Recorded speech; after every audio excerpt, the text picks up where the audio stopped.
Battlefield Bad Company kind of caught me off guard. It's actually a pretty amazing game, and it's because of moments like this.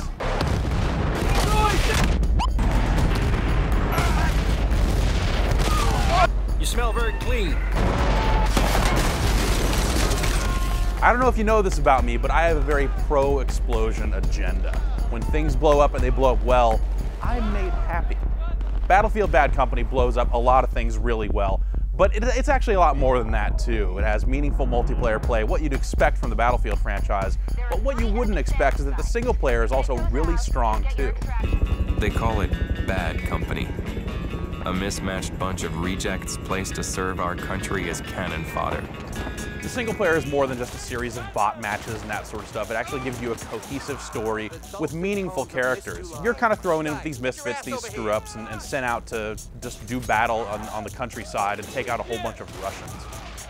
Along the way, the guys at your side will be cracking wise, and you'll see a lot of in-engine cutscenes that really help you connect with these guys. The dialogue's pretty clever, and they're fun to be around. We could split up into teams and take them both at the same time. Oh, yeah, that's interesting. Or I could shoot the two of you and do this thing along with Marlowe.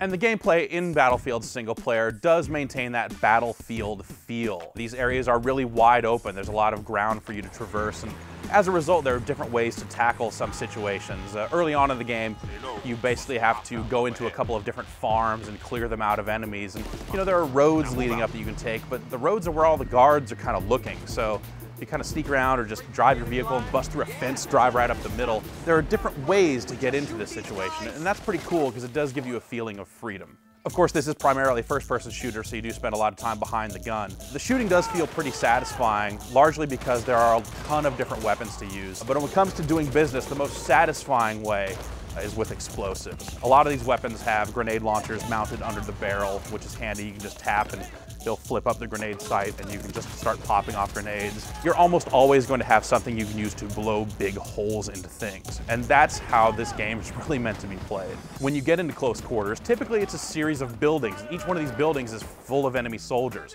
So you can kind of lean out of a window and look over through the other window and try and take them out that way. Or you can just blow a hole in the side of the building, expose them, and then gun them all down. It's awesome. Then there's the multiplayer. A lot of the multiplayer in Bad Company is what you would expect from a game bearing the Battlefield name that appears on consoles. That is to say, it's class-based multiplayer. It's a little stripped down compared to what you might find in Battlefield 2 on the PC, but in a way that makes it feel streamlined, not like it's missing big features. It's still class-based, but they've even kind of combined stuff there. So you have one support class that actually is a medic and a mechanic, so you can repair vehicles as well as repair other players, which is pretty cool. It actually makes the support class worth playing. I don't usually play medics or any of that, because that's weak. You should be hurting people, not helping people. But this actually makes helping out people on the battlefield kind of fun too. The mode in multiplayer is called Gold Rush, and it breaks up the two teams into attackers and defenders. The defenders are trying to guard gold crates, and the attacking team is trying to blow up those gold crates. If the attacking team can manage to blow up these gold crates, then the defending team is pushed back to another set of gold crates, and then again, at which point the attackers would win. The multiplayer is full of these same kind of trademark Bad Company moments, and a lot of the cases of blowing holes in things to get at stuff, and just that kind of wanton destruction is present in the multiplayer just as it is in the single player. You'll also find similar things that you found in previous Battlefield games, like unlocks for the various kits. As you rank up, you'll earn credits that you can use to open up additional weapons. It makes the game more dynamic than just the typical kind of run and gun, shoot guys down sort of stuff that you might expect. There has to be better ways to start a new career. But you know what they say about hitting the bottom? It really, really hurts.